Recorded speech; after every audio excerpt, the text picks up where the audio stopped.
problem is now the system we have is grossly dysfunctional, and it's disempowering and disenfranchising tens of millions of people. And it's driving us ever into more dysfunctional politics, of which there's no way out. And what is the alternative to this so-called gimmick? Okay, a constitutional amendment, never going to happen, never going to happen. And it's impractical. And so it's not a choice. It's not an option. So what is the option? Here is a way of empowering people. So let me say, what if we, four of us here right now, were embodying the kind of listening, and we don't have to agree? What if we just embody that respect of one another and the deep listening and really speaking our truth and letting ourselves be heard, and let the listeners to this program decide what they think about whatever we're talking about?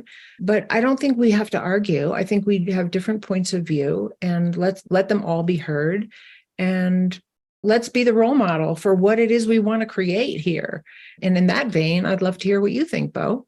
I think you hit it on the head. We're talking about things that all of us are passionate about, and we come from our own perspective and backgrounds.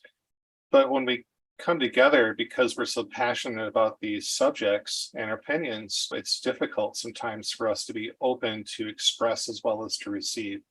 And even when we have intellectuals like we have sitting in this podcast today, we still have a little bit of that, which just shows the larger issue, which is, how do we communicate in a way that's productive and is getting past some of the barriers or the fences that we have up for our personal perspectives or boundaries, just to be open to hear what somebody else has to say. And I do like what Phyllis said, is about letting listeners come up with their own opinions. That's what this is about. We're bringing the facts and the players and as much information to the table as we can, and people that are turning into this are interested in the topic, but they're also then listening to us, and with their own backgrounds and opinions are, leaning towards one of us more than the other just because of that fact.